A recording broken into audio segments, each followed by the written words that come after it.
Good morning, everyone, and welcome to the Admission Sharing webinar, where we share about the interdisciplinary pathways, special programs, research and entrepreneurship opportunities, as well as the vibrant campus and student life at NUS that will transform your future.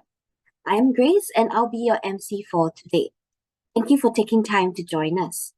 The sharing you will hear this morning will be presented by the Dean of Admissions, Professor Goh Se Song, and Vice Dean of Admissions, Associate Professor Terence Sim.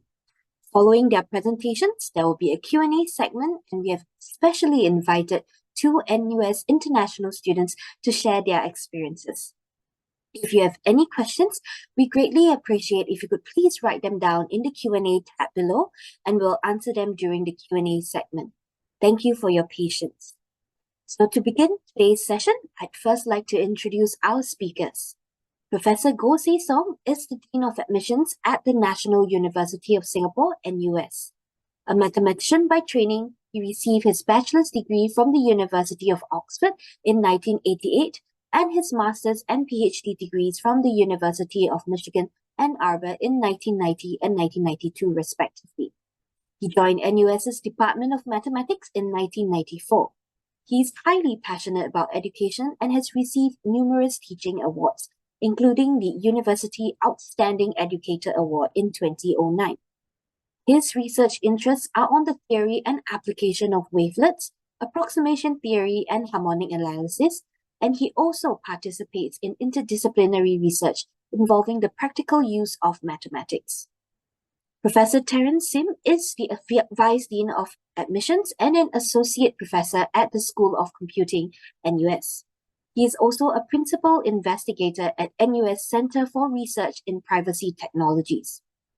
As a computer scientist, Prof. Sim conducts research in biometrics, computer vision, and their privacy implications. Prof. Sim is often quoted by the press for his research expertise. He received his bachelor's degree from MIT in 1990, his master's degree from Stanford in 1991, and PhD degree from Carnegie Mellon University in 2002. He hopes to inspire more students to pursue research and development careers. So without further ado, may I invite Prof. Goh, who will provide an overview of the NUS flexible academic pathways, special programs, research, and other learning opportunities. Prof. Goh, please. Thank you, Grace, and a very warm welcome to all of you. I'm very excited. Me and my colleagues are very excited to talk to all of you this morning. There's a huge turnout and there's a huge audience that we are addressing here. So I will hope that at the end of today's session, all your queries, all your things that you hope to clarify can be clarified accordingly. Now, let me share my slides and then we'll get started.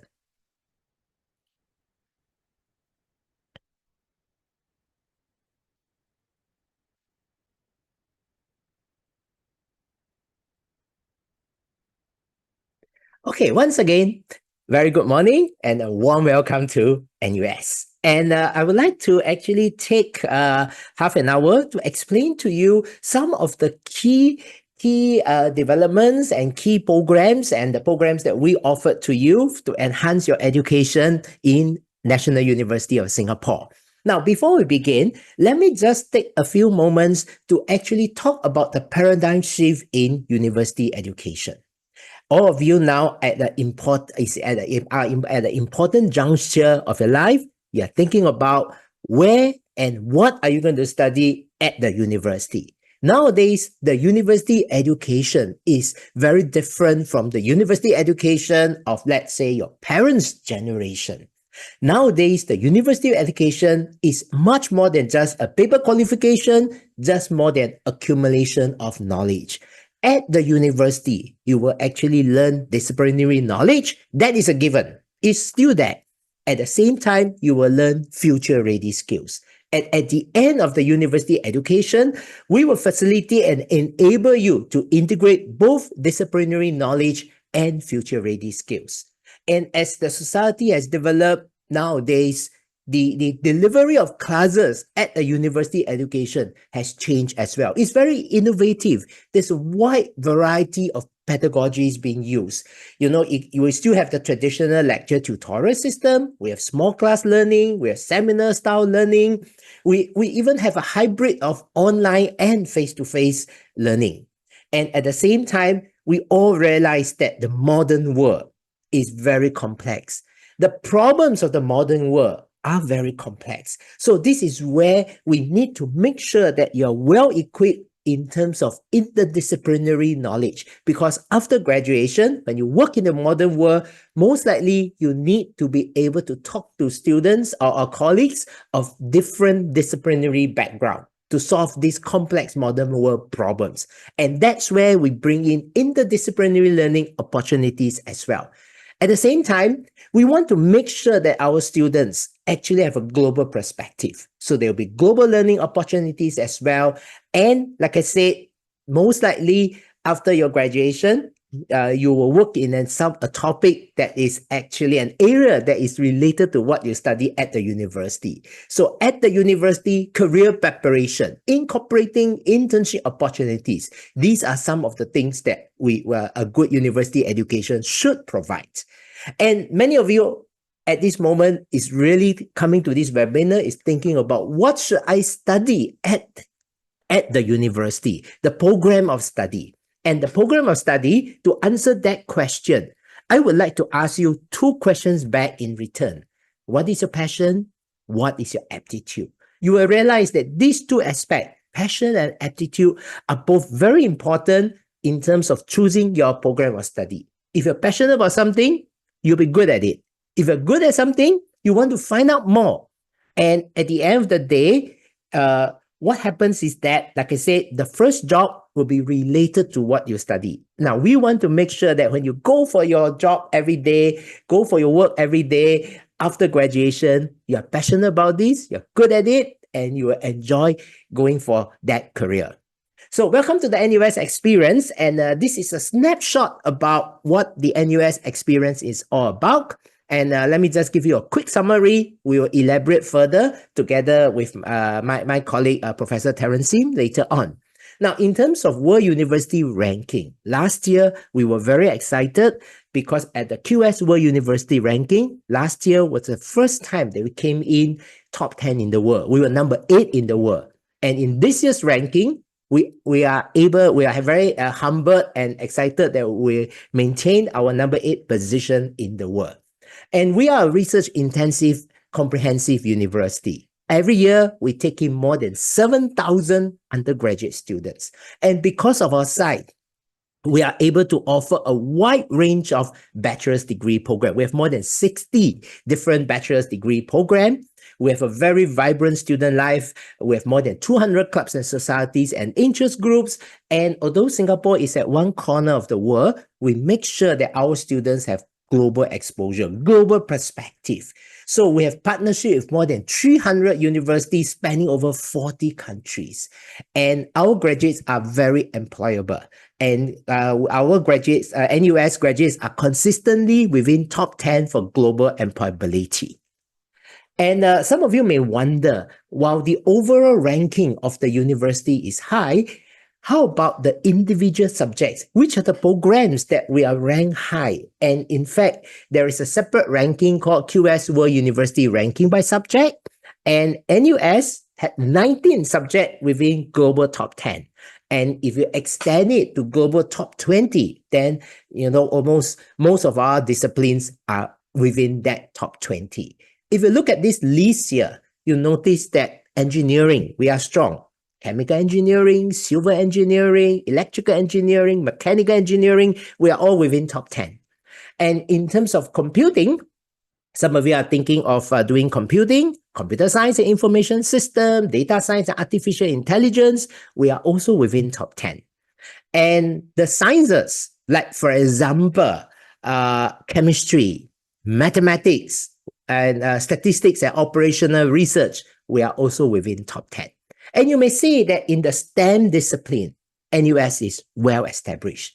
How about the non-STEM discipline? Like, for example, in the humanities, we have topics like subjects like geography, linguistic within top 10. And then in the business school, our business school, we have a couple of disciplines that are within top 10, like marketing, business, and management studies. So I'm very glad to say that as a university as a whole, we are very well balanced in terms of our strengths. And let me tell you a little bit more about the NUS story. Some of you are contemplating joining NUS in 2025. 2025 is actually a very special year for NUS. That is our 120th anniversary. NUS is Singapore's first and largest university, and we have actually taught generations of writers, engineers, scientists, and business entrepreneurs, and so on and so forth. And being a research-intensive university, our research actually impact lives as well. We have peaks of excellence across many domains and also cuts across interdisciplinary domain. And if you ask me, can I summarize the NUS education? I would summarize the NUS education in the following 3 C's. Customizable, challenging, and current. How we are going to make it work? That is entirely up to you.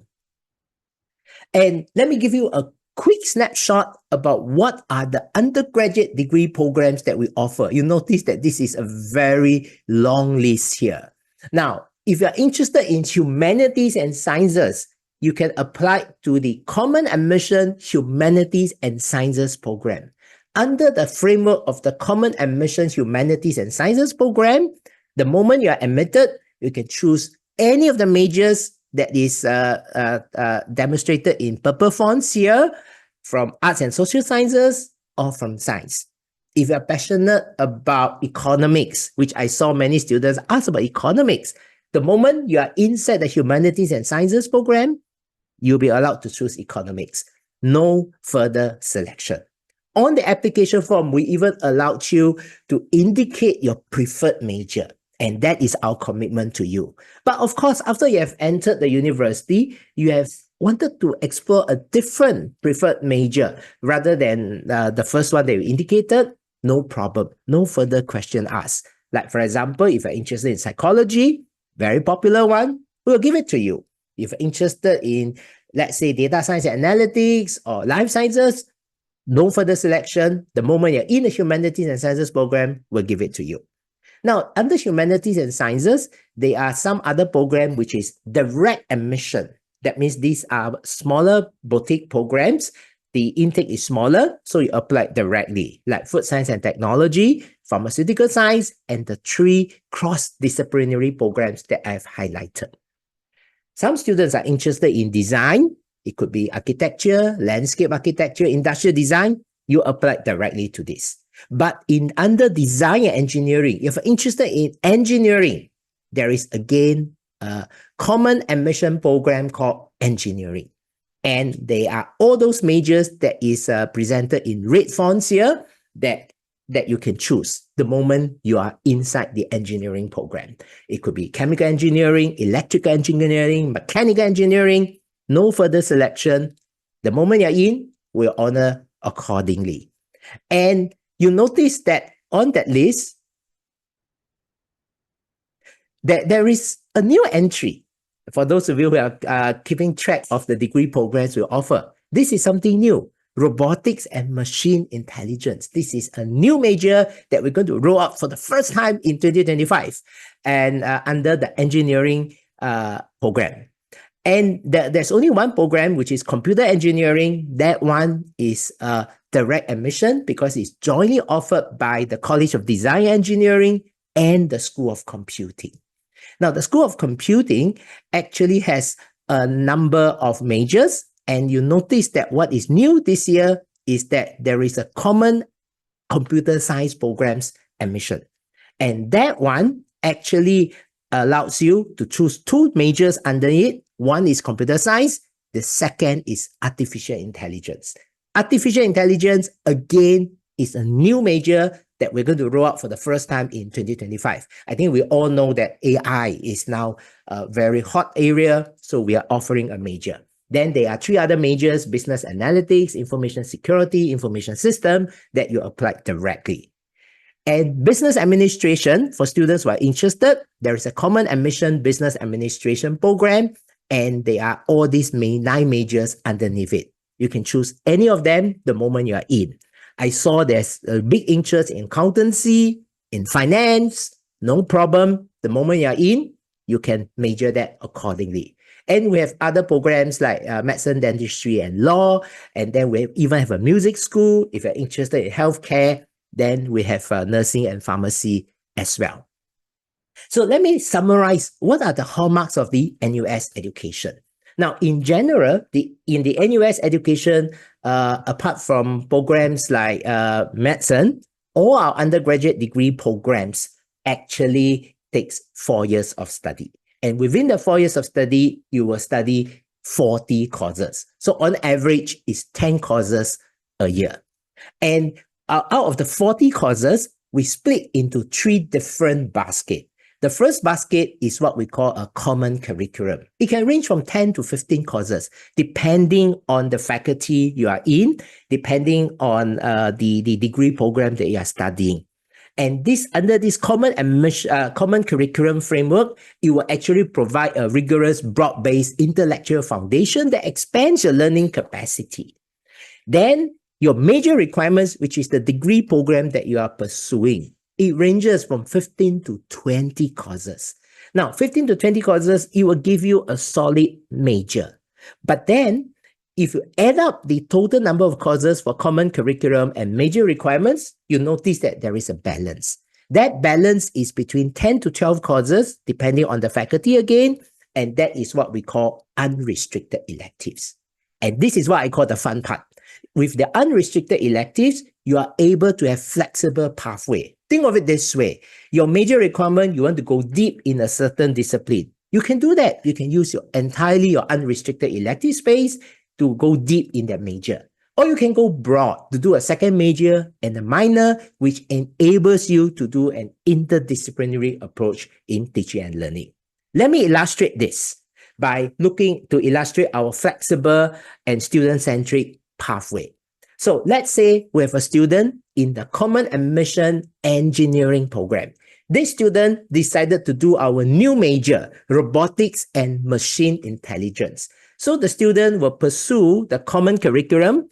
One is university level general education courses, 6 of them, and the balance of 9 of them, which is the College of Design and Engineering requirements. That is the common curriculum. The student will do 15 courses for robotics and machine intelligence. And after that, he can do anything he desires with the unrestricted electives. The student will graduate with a single major. But this student is so passionate about robotics and machine intelligence. He wants to go deep to this. So he actually fill up his entire suite of unrestricted electives with courses that is related to robotics and machine intelligence. That student has deep expertise in robotics and machine intelligence. So that is what we call single major. But then the student felt that after all, robotics and machine intelligence relates to artificial intelligence. The base of artificial intelligence is essentially big data. Data analytics is very important. So the student wanted to actually do a second major in data analytics.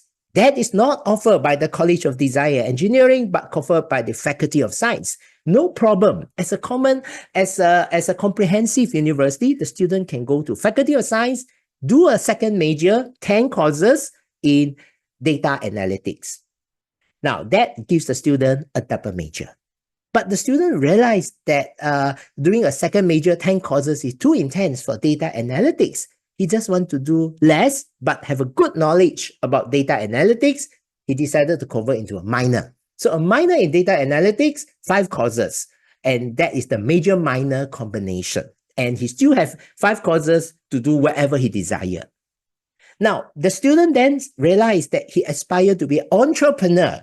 So he does a data analytics minor, and then he does a minor in entrepreneurship. So that will position a student with robotics and machine intelligence major, minor in data analytics, plus a minor in entrepreneurship. So this is the kind of flexibility that we are looking at. And I've already alluded about doing double majors, doing minors. And if you do two sets of primary majors in two different degrees, that becomes what we call a double degree. Bachelor of Science, Bachelor of Social Sciences. Like, for example, Bachelor of Science in Life Sciences, Bachelor of Social Sciences in Psychology. That becomes a double degree. And although one degree takes 4 years, a double degree can take either 4 years, 4.5 years, or 5 years. And we also have degree programs that are jointly offered by partner university under the joint degree programs. And we have a few specially curated concurrent degree program where students study the bachelor and the master degree concurrently. And to further enhance a student's learning, we have what we call NUS College. You can pick one of those more than 60 majors that you are going to do. And some students wanted to have a broad-based education, something like liberal arts kind of education. And this is where you may consider NUS College, which has its own unique 14 courses. And that 14 courses, how does it fit into the curriculum space? The student will do a major. That major requirements that I've just mentioned, no change.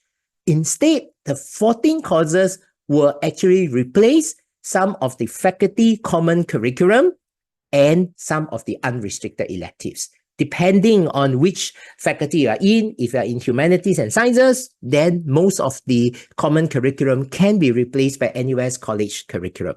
Then if in another faculty, it replaces less. But essentially, there is still a possibility for students to enrich its education with NUS College and also pursue second major and minors. And we want students to take ownership of their learning. Now, we do understand that the transition from high school to university is very challenging, especially for international students to come from another country to Singapore.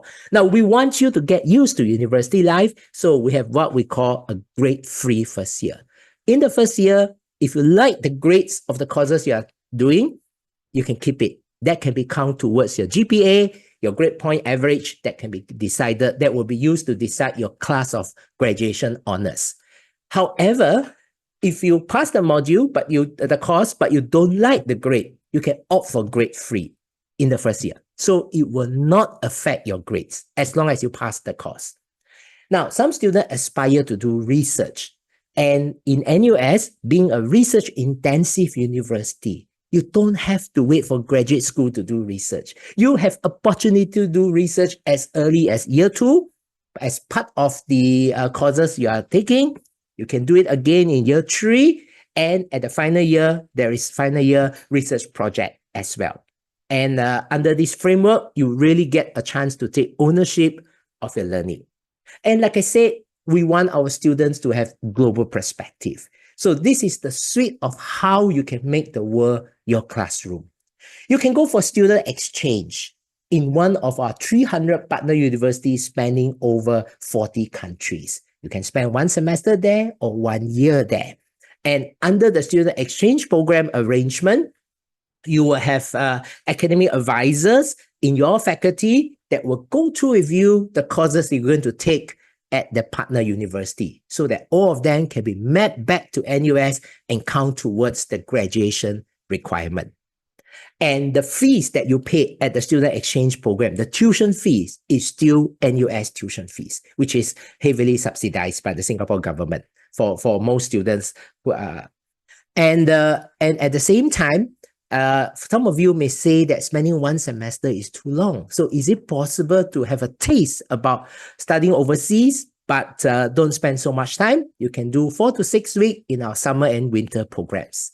Now, I want to highlight a uniquely NUS concept about study abroad program. For those of you who aspire to be entrepreneur, we had a program called NUS Overseas Colleges, and this enables you to actually spend 1 semester or 1 year in a startup in another country. And you will take some classes, you will work as an intern in the startup, and you'll take some classes in our partner universities on entrepreneurship, and you get the first-hand experience of an entrepreneur. Now, this program has been around for more than 20 years and more than 4,000 students have gone through it. And through the process, they've actually founded more than 1,000 companies.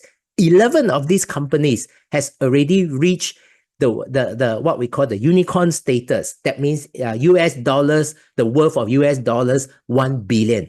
And that is some of the things. And where are the places you can go for NUS overseas colleges? There are more than 25 of these places over the world. It could be in Silicon Valley, New York, Toronto, in North America. It could be in Europe. It could be in China. It could also be in various parts of Southeast Asia and East Asia as well. And we take the employment of our students very seriously. We have a Center for Future Ready Graduates that organizes programs, workshops, and fairs to engage you, to prepare you for employment. Preparation for employment doesn't wait until the final year. In fact, in the first year, we already engage you, the Center of Future Ready Graduates. Every faculty, we also have career advisors that will help you to actually, look at your CV, help to advise you about your career aspiration. Because you need to plan your future, you need to plan your undergraduate education, how you want to spend it. Now, almost all our courses has professional internship, some for credit, some is compulsory, some is optional. Many of the students go for professional internships nowadays. So, how can you apply to NUS? Now, I'm going to spend a little bit of time to explain to you the application process. Now, under the application process, on the application form, we have a total of 8 choices for a single degree program. Now, make good use of the 8 choices so that you can rank your most desired one as number 1 and so forth. And one thing to take note is that each of these programs has the program prerequisite. You need the necessary background. Like, for example, if you want to study computing, then you need to have high school mathematics. Make sure that you satisfy the program prerequisites.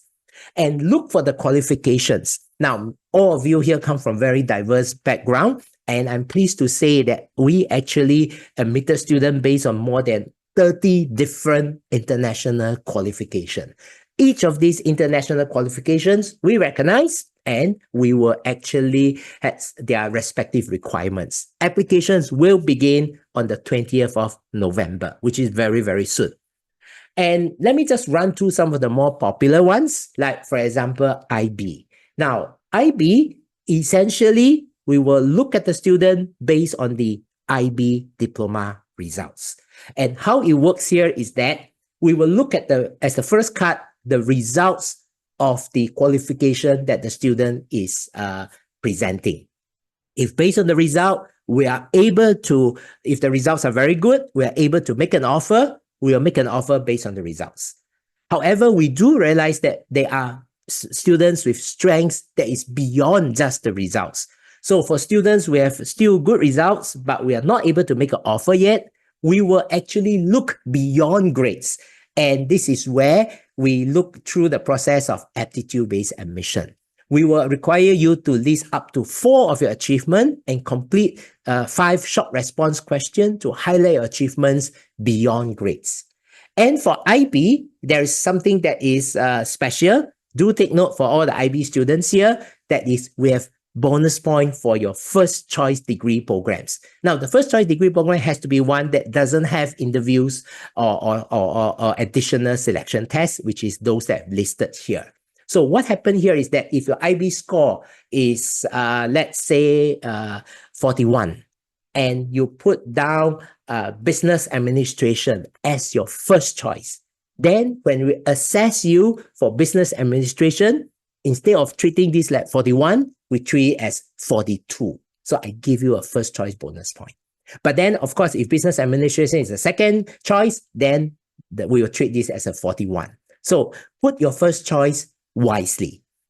Then other popular qualifications like international A-levels, and it could be Cambridge A-level, Excelsior, Oxford AQA, and so forth. All these we recognize. And what we require is 4 A-level subjects and good grades. And to be competitive, A star for all the 4 A-level subjects. And then we allow you to combine 2 sittings over a 12 months window. It could even be 2 different boards on international A-level. Now, some students are actually taking the international A-level in June, and unfortunately, the results only come out in August. If you look at our academic calendars, we have already started our school. So for these students, instead of using your A-level results, international A-level results, because it's too late, then you should apply with standardized tests. And if you have your final results available, there's no need for standardized tests. I'll elaborate more about standardized tests in a moment. Students presenting the Indian Standard 12, the Central Board or the ISC boards, then we will look at your Indian Standard 12 results. And we need good results in 5 subjects, including English. And some of you, the actual results when you apply is not out yet. It's okay, but your results should be out way before August. And for students in Malaysia, if you are reading the STPM qualifications, yes, this is another qualification that recognized. You can apply your STPM results, and you need to have at least B grade for all subjects, and the myriad score at least 240. Students presenting the Unified Examination Certificate, the UEC certificate, we will look at your at least 5 subjects, and we need a good pass in at least 5 subjects, because UEC, and then in terms of English requirement, it can be any of those English requirements that we state on our website, including myriad, and that is at least 240. But of course, IELTS, TOEFL, all these we accept. And for students presenting the Indonesia SMA qualifications, there are 2 groups here.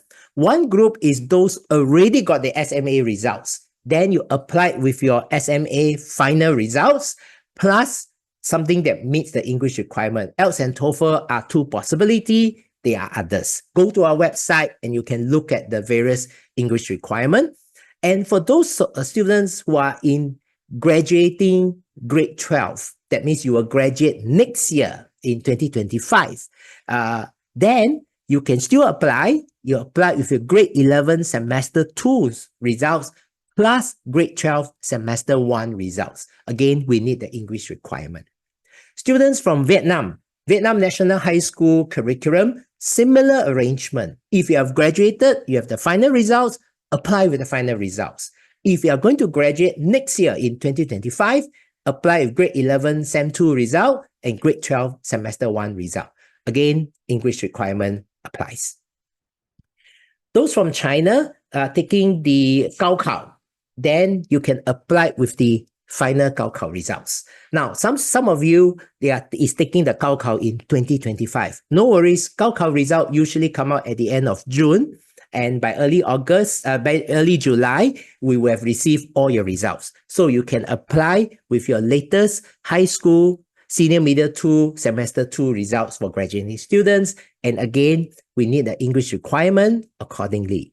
Hong Kong DSE, you apply with the final Hong Kong DSE results. And for students who are taking Hong Kong DSE in 2025, we'll wait for the results to come out before we make an admission decision for that group.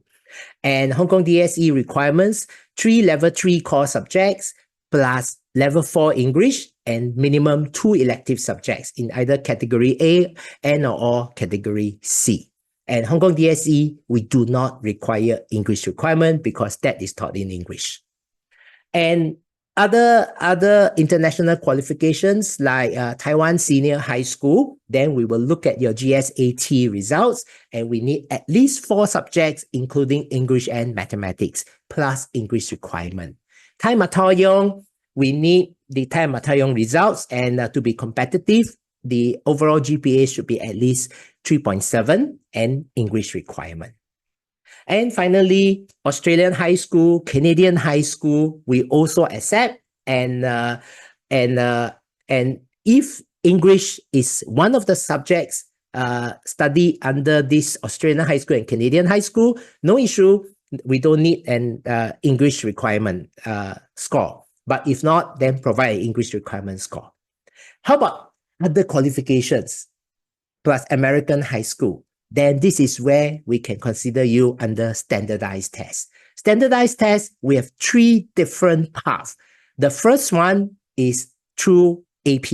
We need at least 5 AP courses.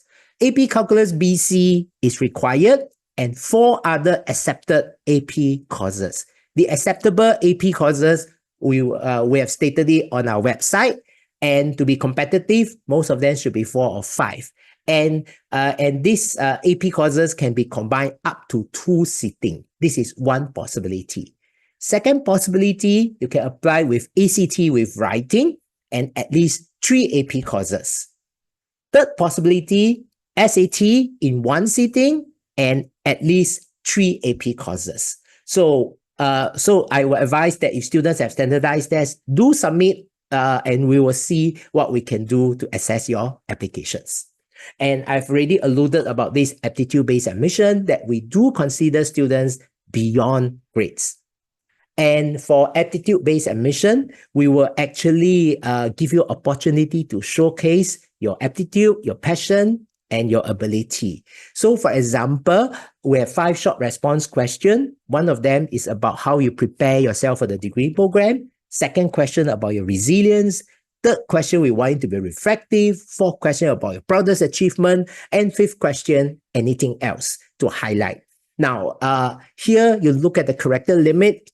Most of them is 600 characters. So this is 5 to 6 sentences. We're not looking for long essay. We're looking for authentic reflection of who you are and what you have achieved.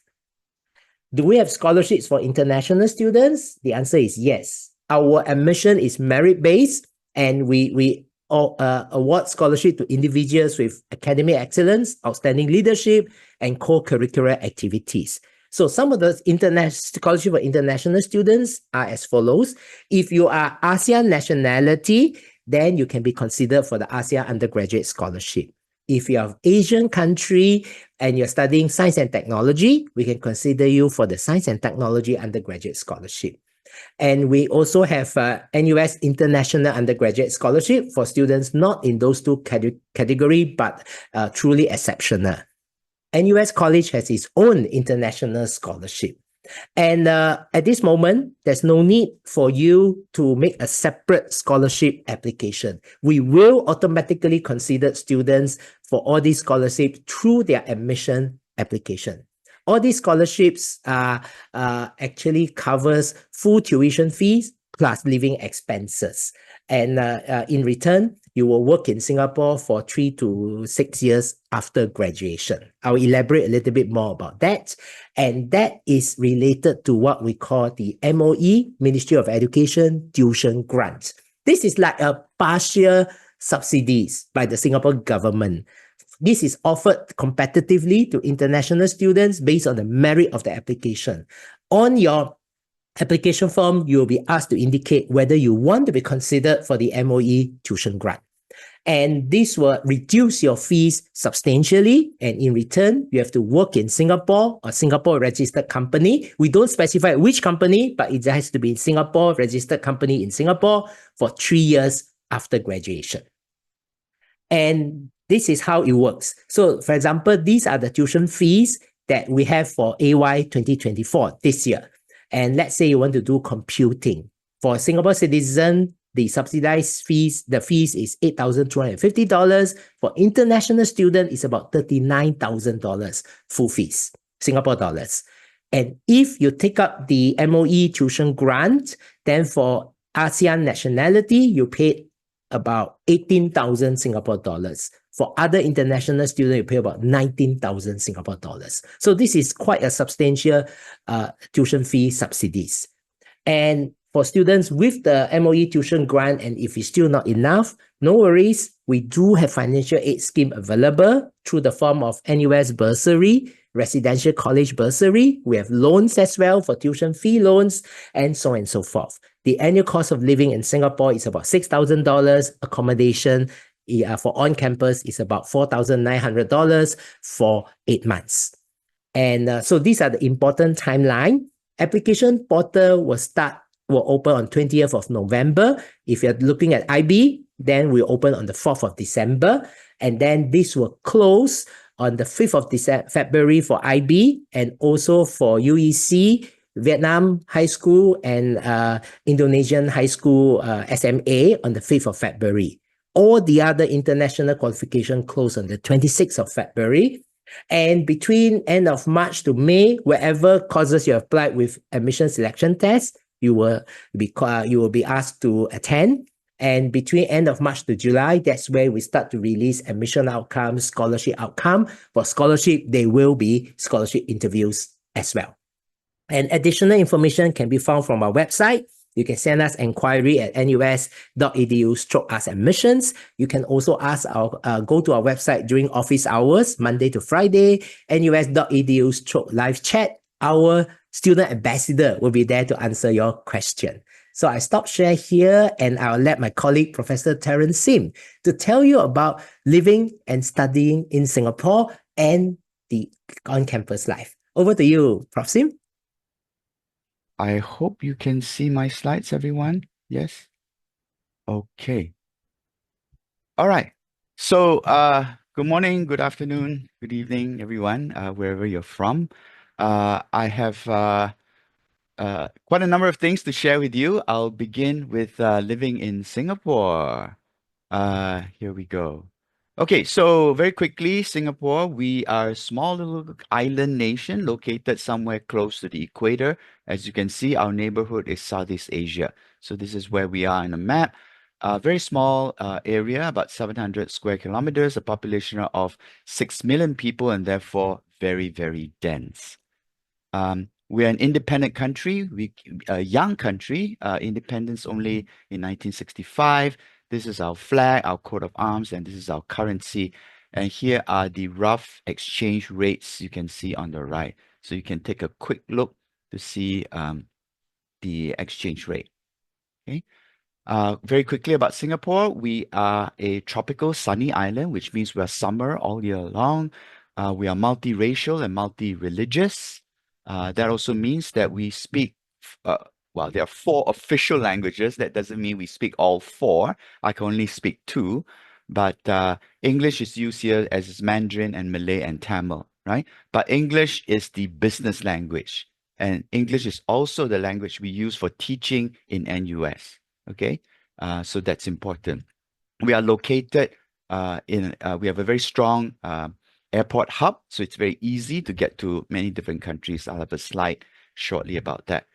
Coming back to Singapore ethnicities, you can see the spread. We are about 74% Chinese, about 13% Malays, 9% Indians, and many other races from all around the world, right? So this is talking about Singapore citizens, but when you include foreigners living among us, then you get a lot more ethnicities in Singapore.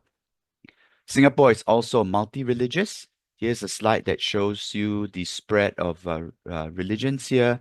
There's Buddhism, Taoism, Christianity, Islam, Hinduism, and other religions as well. If you look at our public holidays, we celebrate the major holidays of all religions. Okay, so you can see Good Friday, which is Christian, Eid al-Fitr and Eid al-Adha, which is Muslim. We have Vesak Day for Buddhists. We have Deepavali, Diwali for Hindus, right? So with all these holidays for all the faiths, the major faiths. Okay, so we do enjoy everybody's festivals. As I said before, Singapore is very nicely located with a big airport hub. You can take a look at this flying time from Singapore to various places, only 3.5 hours to Hanoi, 5.5 to Shanghai, 1 hour more to Beijing, about the same to Tokyo, and so on, right? So there are many direct flights from Singapore to all these cities around the world. Singapore is also a great place for food. This is not just my words, but people from all over the world have come here, have tried our food, whether it's Chinese food on the top left, local Indonesian and Malay food on the top right. If you want Japanese or Korean, bottom left, Bottom center, there's Indian, Northern Indian and Southern Indian is there. And if you want your pizza, pasta, all that is available here at very good prices. You can have cheap food and you can have expensive food. All right, it's really up to you. Getting around Singapore is really, really convenient. We have a mass rapid transit, or what they call metro, which extends to most parts of the island, complemented with public buses. Okay, all you need to do is to get this thing called an Easy Link card, which can be used on both the MRT and in public buses. Okay, one card gets you to most places around Singapore. And then we have more expensive options like taxis and ride-hailing services. Safety. Safety is really important for many of you. I'm happy to share with you that Singapore is regarded as one of the safest countries in the world. Okay, in fact, Forbes advisor ranked us the safest place for tourists this year. We are very, very safe. We have low crime rate, transparent legal system, a very effective police force. Okay, and here's a survey asking people, do you feel safe walking alone at night? And in Singapore, 95% of people say so versus worldwide of 71%. Okay, so it's very safe to walk alone at night, even for young women. Okay, it's safe. As late as midnight, it's safe. Okay, no worries about that. Another aspect of safety is that we have no typhoons, no volcanoes, no earthquakes, no extreme weather, no extreme heat, no extreme cold. Okay, and our tap water is safe to drink. You can just turn on the tap and drink from there. It's absolutely safe. Okay. Singapore's healthcare system is world-class, the most efficient healthcare system in the world, according to this report. You can get good quality and affordable basic medical services for everyone. Okay, so that's a snapshot about Singapore. Let me share with you next about NUS, where we have a gorgeous campus. In fact, we actually have 4 campuses spread throughout, and then you can take the free NUS shuttle bus that would take you between the 4 campuses. So U-Town is a happening place. That's where my office is. That's where many of the residences are. A very happening place, and it's connected via a bridge to Kent Ridge, which you can see on the lower right-hand side. Kent Ridge is where your classes will be happening. Most of your lectures and tutorials will be happening in Kent Ridge, although some are happening also in U-Town. Law faculty is in Bukit Timah, although next year they are moving back to Kent Ridge. And then in Outram, we have a Duke NUS Medical School. Okay, so we are spread out over 4 places. This is the 360 virtual tour. So you can click on this, go to our webpage, click on this, and you can have a tour of various places of our campus. You can even take a look at the dorms and hostels that we have. Okay, those are available here. Now, in terms of dorms and housing, we have a wide variety of housing options: 6 halls of residence, 4 residential colleges, 3 houses. Now, they differ according to different characters, right? Each house has its own unique theme and character. Some have compulsory meal plans, others don't. Some have compulsory academic classes, others don't. And then there are different kinds of CCA. So we believe there is something to suit everyone. So scan the QR code to find out more information. Okay. Here's another snapshot of the differences. Okay, halls of residence, residential colleges and houses. Whether or not you have meal plans, whether or not there are academic courses, and so on. Okay, they differ accordingly. Okay? Now, very quickly, moving on to NUS libraries. There are actually 7 libraries, okay, 6 physical ones and 1 digital ones. Okay, it's the first and oldest academic library in Singapore. The central library is the main one, houses lots of books and a lot of modern studying areas, including chill out areas where you can get some food, eat there, and then even talk on the phone. Okay, but we have specialized libraries, like one for law library, one for music, Hon Swee Sen Memorial Libraries for business. We have a Chinese library. We have a medicine and science library, right? And these days, library is also available digitally. You can access them just from your laptop and your NUS student ID. Okay. Other amenities at NUS, we have gorgeous landscaping, green spaces. There are a lot of students here that will play frisbee in the evening. We have swimming pools, rock climbing walls. We have co-ops. We have supermarkets. We have hair salon, which obviously doesn't apply to me. You look at my hair. But for young people, that is a good thing. Uh, did you know that NUS, we have 3 museums on our campus? We have the Lee Kong Chian Natural History Museum in this fancy building here. We have the NUS Museum, which is more about history and art. And then I recently launched a NUS Computing Gallery where we showcase old hardware and software, as you can see here. So very proud to have 3 museums on campus. These are the study areas around NUS, plenty of places for you to sit and chill and study with your friends or by yourself. Okay, very, very comfortable place. Now, here's something new that we started in NUS this year, and that's called NUSOne. Okay, now Prof. Go, my colleague, has just shared with you the strengths of our academics, right? He talks about single major, the common curriculum, double major, electives, and so on in all the various disciplines. Okay, so that's your in-classroom academic experience.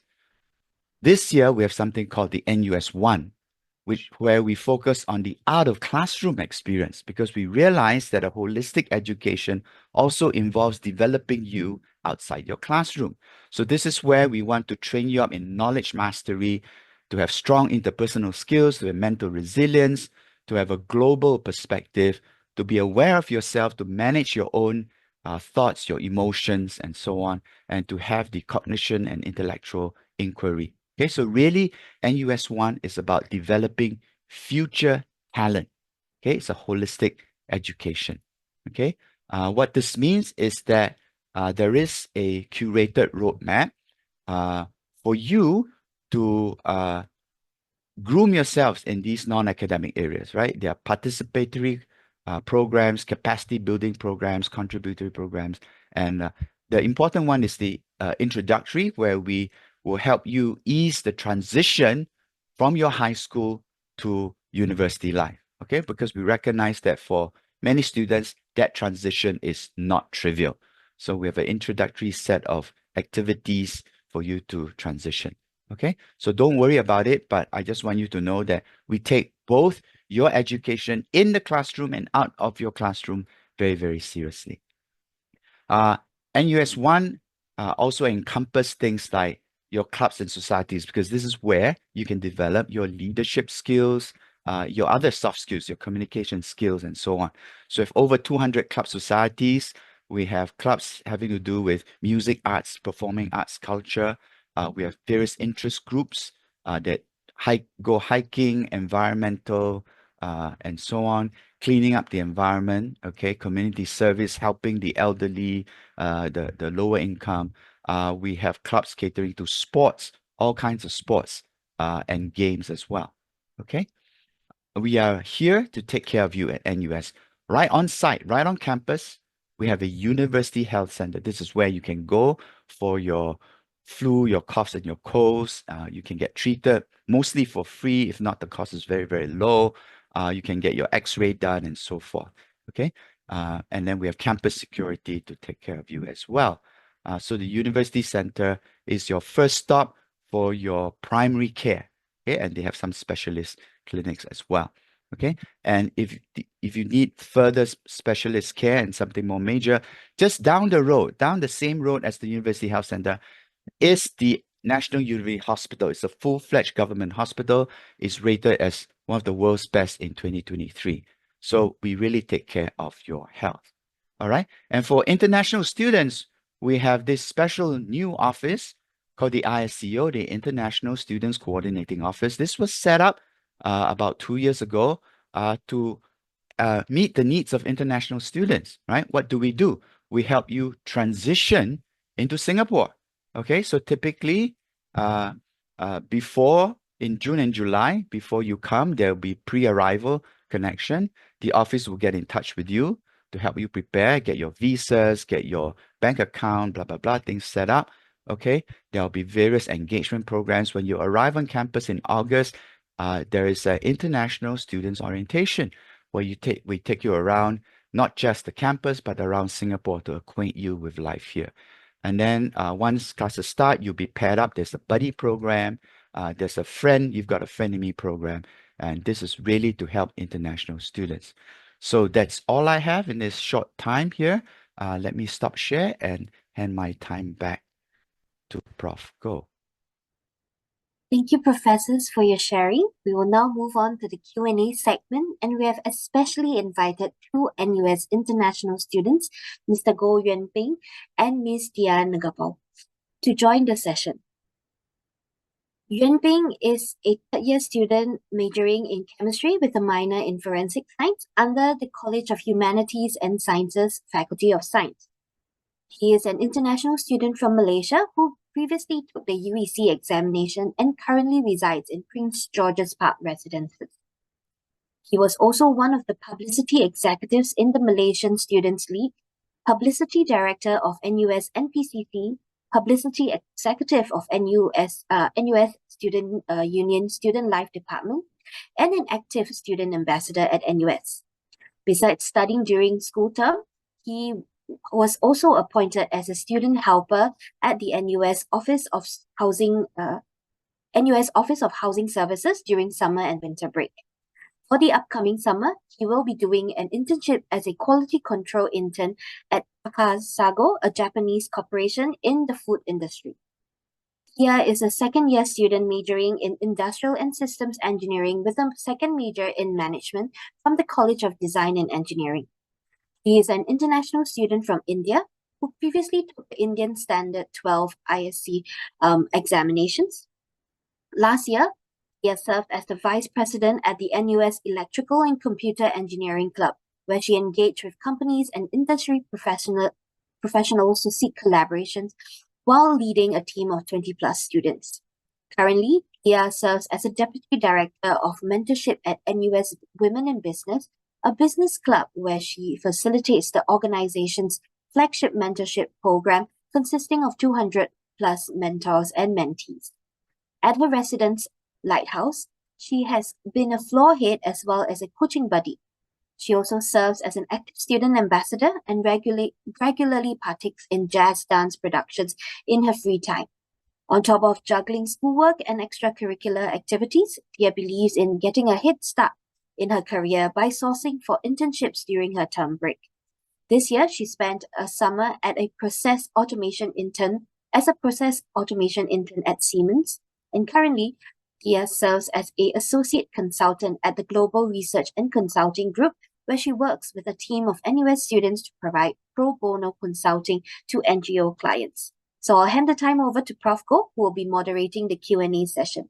Prof. Goh, please. Thank you, and a very warm welcome to our two student ambassadors here, Yuan Ping and Tia.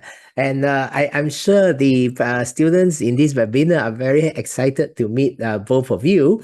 And I guess many of them, you are now year 3 and year 2 students, and your journey will help our students here in this webinar to actually plan their degree program. Now, just to get started, I'll invite Yuan Ping to share about after getting in through the Common Admission Humanities and Sciences program, what is his thinking process that enables him to choose chemistry, and at the same time, subsequently, to complement his studies with forensic science. So I'll let Yuan Ping start the sharing first. Okay, so my major is chemistry. So I think the most important thing that you choose your project, choose your major, is you need to choose something that you're very interested in. So for me, I think the most interested major for me is chemistry, and also very passionate and also very interesting in the chemical research and also conducting the experiment in the lab. So I think that is the reason that I choose chemistry as my major. And secondly, I also choose forensic science as my minor. And actually, forensic science is quite related to chemistry, but also the life science. I think it is a very popular subject in NUS, firstly, and also is very new or very exciting minor in not only in Faculty of Science but also in the NUS. Yeah, so that's the reason that I chose forensic science as my minor. Thank you, Yuan. And let's hear from Tia. Tia has a very interesting journey, got into the common admission engineering program, chose industrial and system engineering, and had a major in management that is offered by NUS Business School. So let's hear from Tia, and also to say hello to all our students here. Thank you, Prof. Go. Good morning, everyone. So I'm Tia, and I'm an international student from India. And I think when it comes to choosing your program, as Prof. Go said earlier, passion and aptitude both are really important when choosing your program. And when I think back, looking back in high school, I was particularly passionate about problem solving as a broad field. So when I had to choose a major in the College of Design and Engineering, Industrial and Systems Engineering was truly the perfect fit for me because I realized that in ISC on conducting research, I realized that we combine engineering principles and business insights to optimize processes and systems, which aligned with my passion of problem solving. So that's why I chose my primary major. And I know when I tell a lot of people my second major is management, they think it's quite interesting because engineering and business are both very different. But one of the main reasons that I picked NUS over all the other universities was because of its interdisciplinary nature. Because as a naturally versatile student, I thrive more when I explore diverse fields and I go broad in my field of study. So that's why I picked my second major as management, because the unique combination of engineering principles and business insights, I think, enables me to integrate my problem solving with strategic business skills, which equips me with a more rounded skill set, especially because industrial systems engineering focuses a lot on applying business to engineering. And that led me to choose both my majors, yeah. That's wonderful, Tia. I think both Yuan Ting and Tia, we actually saw a well-constructed study plan. Now, on the application form, you get to see a single degree program. Now, on the application form, you also get to choose, multidisciplinary degree program with packages about double majors, major minors. You can apply at this stage. But we are very flexible. We allow you to apply, after you have matriculated as well. It doesn't matter. There are 2 points of entry for second major and minor at the point of application or after matriculation within the first 4 semesters. So no issue about that.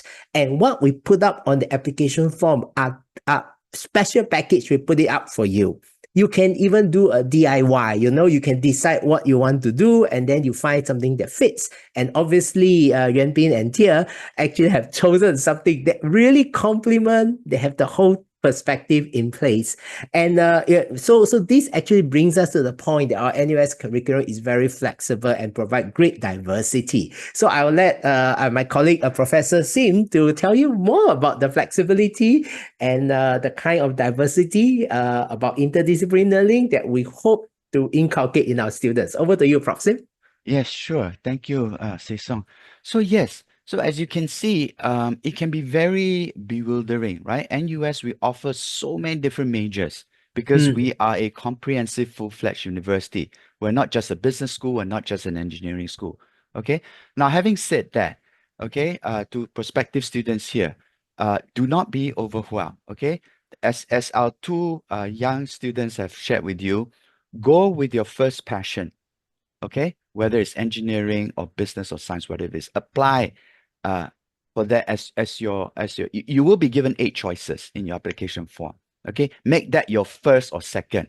Okay, and you can put many other things below that, but that's where you should be focusing on. Okay, so once you get in, then you can think about how do you exploit the diverse offerings that NUS has. Okay, so you can, for example, you want to go deep into your primary major. You can do that. Okay, you can go broad. So typically, here's the thing. In your first year, in your first 2 semesters, try and take courses from across. Anyway, you will be required to because of the university requirements, right? You'll be taking courses outside your major as well, especially during your first year. So use that to figure out interesting courses in other majors. Okay, use that. Okay, because you need a breadth requirement. So once you do that, you get a sense of, ooh, this is not for me. Oh yeah, this is really cool. I want to get in. Okay. And then talk to your seniors, talk to your peers, get a sense. Then as you develop that, you have a better sense of what works for you and what does not work for you. And then maybe in your second year, you can decide, do you want to add on another major or you prefer a minor and so on. So really there is great flexibility for you. So don't stress out at this moment. Okay. You have time to decide. And in fact, we encourage you to come in first, get matriculated, talk to your peers, talk to your seniors. You'll be able to make a better decision further down the road. That would be my advice. Yeah. That's wonderful, Terence. And in fact, our two students actually amplified all this thing about crafting their whole NUS experience. Now, if you just now hear what Grace mentioned about Yuan Ping's and Tia's potential internship, it actually had a thematic flow based on what they are studying. And I'll invite Yuan Ping to comment about why he chose this internship that he's planning. And, he really plans early. Is next year and he has already planned. And also how Tia actually come to her internship in the last summer with Siemens. And then at the same time, her work as a associate consultant at the Global Research and Consulting Group. So I'll let Yuan Tin start first and then followed by Tia. Over to you, Yuan Tin. Okay, thanks, Prof. So I chose Takasago as my internship. It's one of the Japanese company in the food industry. So it's really related or more linked to my major. And after the interview, I really appreciate what they want me to do and what I can get from this internship. So I really looking forward to joining the internship for the next semester. Yep. I see. Very good. Yeah. So you actually picked this and it's related to your chemistry major.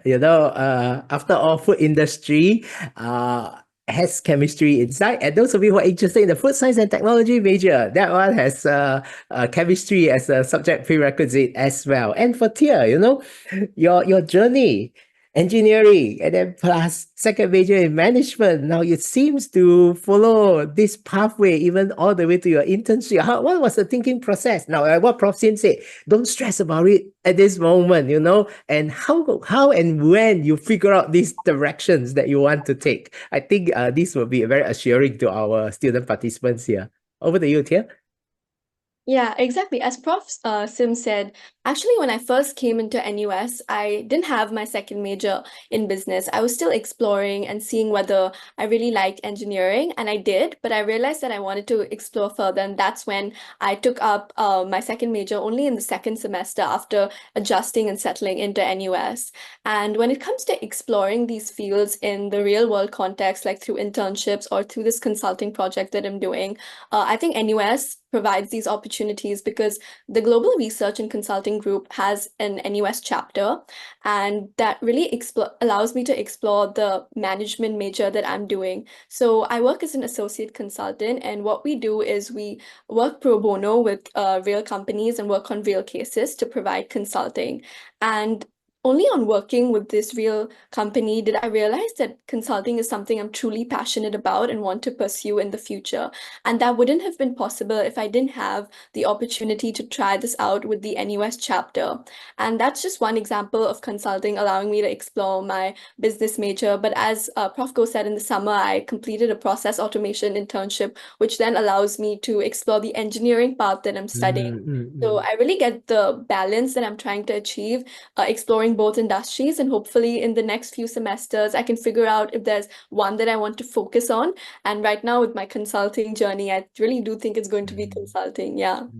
So Tia, you have really prepared yourself for interdisciplinary work ahead. That's wonderful. Now, and during Prof. Sin's presentation, he highlighted NUSOne, that he highlighted that there is a lot more learning opportunities beyond the classroom. And both Yuan Ping and Tia actually have done things that is actually beyond the classroom. Like Yuan Bing, maybe you can share with us about your student life aspect, your role in the Malaysian Students League, and also in NUS Student Union, and how you integrate and make friends with other students in the NUS community. Over to you, Yuan Bing. Okay, thanks, Paul. So as what mentioned before, so I've been serving as the publicity executive in Malaysian Student League. So I think it's very good experience for me because inside the Malaysian Student League is a Malaysian community for all of the Malaysian students here. So we have really have created a very good bond inside the community, and we have also have join a lot of activities inside the NUS. We also have take part of a lot of activity or events. We also have festival or anything to celebrate the festival in NUS. So besides that, I also joined as the NUSU, is NUS Student Union, and also joined as the Student Life Cell or Student Life Department as a publicity executive also. So inside the NUSU Student Life, we can recognize more and more friends from different nationality and different aspect, different majors, so we can know more about them. And also we have a student life fair and also the open house, so we can learn more from these events. Yeah, that's one of the reason that I joined this CCS.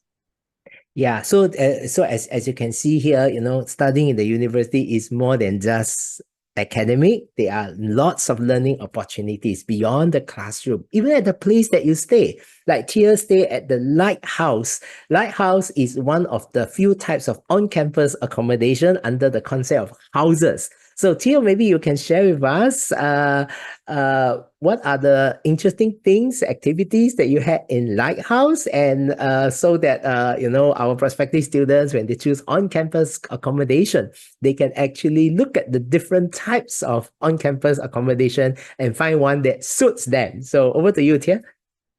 Sure.